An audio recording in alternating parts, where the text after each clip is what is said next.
नमस्ते दोस्तों, स्वागत है आपका हमारे एक नए एपिसोड में। तो आज के एपिसोड में आप लोग को डेली के डिफेंस अपडेट ना लेके बल्कि एक अलग से इंडिविजुअल टॉपिक पर जानकारी लेके आए हैं। तो जो आज की हमारी जानकारी होने वाली है वो हमारी जानकारी जो फाइटर एयरक्राफ्ट के जो अलग अलग टाइप के नाम होते हैं उन नाम को लेकर जो आम इंसान के मन में डाउट होते हैं उनको लेकर होने वाली है।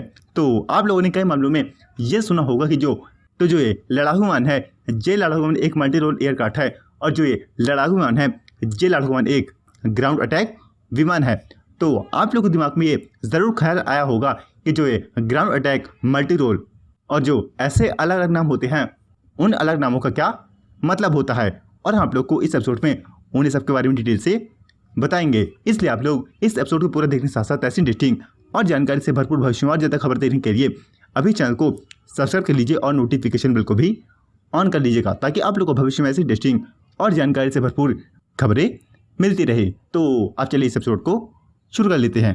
तो सबसे पहले आप लोग अपनी स्क्रीन पर ये देखो, तो आप लोग ये जो लिस्ट दिख रही है ये लिस्ट कोई और लिस्ट नहीं बल्कि उन्हीं एयरक्राफ्ट के टाइप के नामों की लिस्ट है जो कि आज की तारीख में इस दुनिया में एग्जिस्ट करते हैं।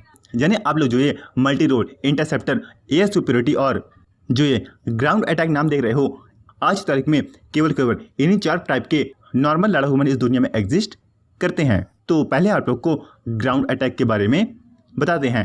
तो दोस्तों जो ग्राउंड अटैक टाइप का एक लड़ाकू विमान होता है वो लड़ाकू विमान केवल हवा में रहकर धरती पे मार करने के लिए बना होता है और ये लड़ाकू विमान खास तौर से पुराने ज़माने में डिज़ाइन किया जाता था और इससे किसी जगह पर अगर बड़ी बॉम्बिंग करनी है या फिर दुश्मन के किसी भी मिलिट्री बेस पर एयर स्ट्राइक करके अपने मिशन को अंजाम देना है तो उसके लिए पुराने ज़माने में एक ग्राउंड अटैक एयरक्राफ्ट का इस्तेमाल किया जाता था। और आपको बता दें जो कि आज की तारीख में भारतीय वायुसेना में जो ग्राउंड अटैक टाइप के पुराने एयरक्राफ्ट है ये भी एग्जिस्ट करते हैं जिसका नाम जगुआर एयरक्राफ्ट है। और आपको बता दें कि भारत ने इसे खासतौर से पाकिस्तान के खिलाफ ब्रिटेन से खरीदा था और ये आज की तारीख में बहुत ज़्यादा पुराने हो चुके हैं और जो भारतीय वायुसेना है वो इसे रिटायर करके दूसरे एडवांस लड़ाकू विमान लेना चाहती है।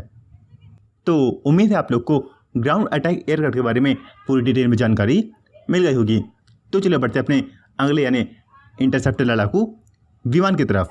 तो जो इंटरसेप्टर लड़ाकू विमान होते हैं वो इंटरसेप्टर लड़ाकू विमान खासतौर से किसी भी दूसरे लड़ाकू विमान या फिर किसी भी बॉम्बर को काउंटर करने के लिए मेजॉरिटी बने हुए होते हैं। और जो इंटरसेप्टर लड़ाकू विमान होते हैं ये खासतौर से ऐसे डिज़ाइन किए जाते हैं कि जो दूसरे लड़ाकू विमान या फिर दूसरे बड़े एयरक्राफ्ट भी होते हैं इन एयरक्राफ्ट को इनमें लगने वाली मिसाइलों द्वारा मार के गिराया जा सके। और ऐसे ही लड़ाकू विमान को एक इंटरसेप्टर लड़ाकू विमान कहा जाता था। और आपको बता दें जो इंटरसेप्टर लड़ाकू विमान है ये खासतौर से पुराने ज़माने में ही बना करते थे। और अगर हम इस इंटरसेप्टर लड़ाकू विमान की बात करें तो भारतीय वायुसेना में जो MiG-21 नाम का एक सोवियत यूनियन के ज़माने का एयरक्राफ्ट है वो एक इंटरसेप्टर लड़ाकू विमान है। और आपको बता दें कि जो इंटरसेप्टर लड़ाकू विमान की जो स्पीड होती है वो स्पीड सुपरसोनिक होती है। यानी ये विमान जो है ये विमान नाम से तो इंटरसेप्टर होते हैं लेकिन जो इनकी स्पीड होती है वो स्पीड बड़े बड़े एयरक्राफ्ट को टक्कर देने के लिए होती है।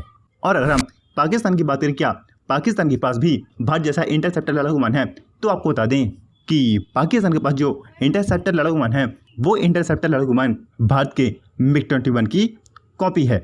जैसे कि पाकिस्तान ने खासतौर से चीन से खरीदा था और पाकिस्तान को उस इंटरसेप्टर लड़ाकू विमान को J7 भी कहा जाता है। तो अब चलिए बढ़ते अपने अगले यानी एयर सुपीरियरिटी लड़ाकू विमानों की। तो जो एयर सुपीरियरिटी लड़ाकू विमान होते हैं उन्हें खासतौर से ऐसे डिज़ाइन किया जाता है कि अगर दुश्मन की एयरफोर्स भी हमारे इलाके में घुस आती है तो उन एयर सुपीरियरिटी लड़ाकू विमान की मदद से दुश्मन की उन एयरफोर्स के एक लड़ाकू विमान को चुन के मारने में ये एयर सुपीरियरिटी लड़ाकू विमान एकदम से कारगर होते हैं। इसीलिए जो इनका नाम है वो एयर सुपीरियरिटी रखा गया है। यानी इसका मतलब ये है कि जो ये लड़ाकू विमान होते हैं ये लड़ाकू विमान हवा में ऐसे उड़ते हैं जैसे कि सदियों से हवा और इस लड़ाकू विमान की दोस्ती हो। और आपको बता दें जो एयर सुपीरियरिटी लड़ाकू विमान होता है इसे उड़ाने के लिए खासतौर से पायलट को 5 या फिर 7 सालों की ट्रेनिंग भी लेनी पड़ती है, क्योंकि जो ये लड़ाकू विमान होते हैं इन लड़ाकू विमान को इतना स्मूथली उड़ाया जाता है जिससे कि जो नए पायलट होते हैं वो कई बार इसे कंट्रोल करने में फेल हो जाते हैं। और आपको बता दें कि जो दुनिया में सबसे खतरनाक टाइप का एयरक्राफ्ट कहा जाता है वो एयर सुपीरियरिटी लड़ाकू विमान को ही कहा जाता है अगर कोई आम लड़ाकू विमान इनसे डॉग फाइटिंग कर लेता है तो 2 से 3 आम लड़ाकू विमान भी इस एयर सुपरियरिटी लड़ाकू विमान को शायद ही हरा पाएँ। अगर हम लोग को दुनिया के कई एयर सुपरियरिटी लड़ाकू विमान का नाम बताए तो उसमें अमेरिका के सबसे एडवांस 5वीं पीढ़ी के लड़ाकू विमान यानी F-22 रैप्टर का नाम सबसे पहले आता है और जो दूसरा नंबर है वो दूसरा नंबर F-15EX है। और इसी साथ साथ अगर हम आप लोग को बताएं कि भारत के पास कोई एयर सुपरियरिटी लड़ाकू विमान है तो आपको बता दें जो भारत का MiG-29 लड़ाकू विमान है ये लड़ाकू विमान एक एयर सुपरियरिटी लड़ाकू विमान है जो कि आज तक में भारतीय नेवी के पास है। और इसी साथ साथ आप लोग बता दें कि जो एयर सुपरियरिटी लड़ाकू विमान होते हैं वो खासतौर से एयर टू एयर मिसाइल को कैरी करते हैं जिससे कि दुश्मन के लड़ाकू विमान को निशाना बनाया जाता है। तो अब चलिए बढ़ते हैं अपने आखिरी यानी मल्टी रोल टाइप के एयरक्राफ्ट की तरफ। तो जो मल्टी रोल टाइप के एयरक्राफ्ट होते हैं ये सीधे सीधा खासतौर से ऐसे डिज़ाइन किए जाते हैं कि जो ये लड़ाकू विमान होंगे इनमें आप लोग चाहे कोई लेज़र बॉम्ब फिट कर दो या फिर कोई air to air missile fit कर दो या फिर कोई air to ground missile fit कर दो। ये जो मल्टी रोल टाइप के एयरक्राफ्ट होते हैं ये दुनिया के हर एक मिसाइल को कैरी करने वाले एयरक्राफ्ट होते हैं जिन्हें अगर आप लोग कहीं एयर स्ट्राइक करनी है तो आप लोग इस लड़ाकू विमान का इस्तेमाल कर सकते हो। और इसी के साथ साथ अगर आप लोग को दुश्मन के लड़ाकू विमान को मार गिराना है तो भी आप लोग इस लड़ाकू विमान का इस्तेमाल कर सकते हो। और इसी साथ साथ अगर आप लोग को किसी भी बड़े विमान को काउंटर करना है तो भी आप लोग इस लड़ाकू विमान का इस्तेमाल करके अपने काम को अंजाम दे सकते हो।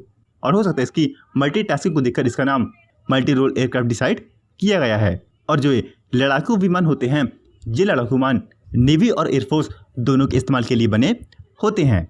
और आपको बता दें कि जो मल्टी रोल लड़ाकू विमान होते हैं ये खासतौर से पहाड़ी क्षेत्रों में उड़ने में महारत हासिल रखते हैं। और अगर आप लोग को भारत के मल्टी रोल एयरक्राफ्टों को नाम बताएं तो जो भारत का तेजस Mark-1 और जो भारत का तेजस Mark-2 है ये दोनों लड़ाकू विमान मल्टी रोल एयरक्राफ्ट हैं। और इसी साथ साथ जो भारत का एडवांस डैसॉल्ट एविएशन का राफेल है ये राफेल भी एक मल्टी रोल एयरक्राफ्ट है। और जो आने वाले समय भारत का एमका होने वाला है ये एमका भी एक मल्टी रोल एयरक्राफ्ट होगा जो कि दुनिया का पहला 5.5 पीढ़ी का एडवांस मल्टी रोल एयरक्राफ्ट होगा।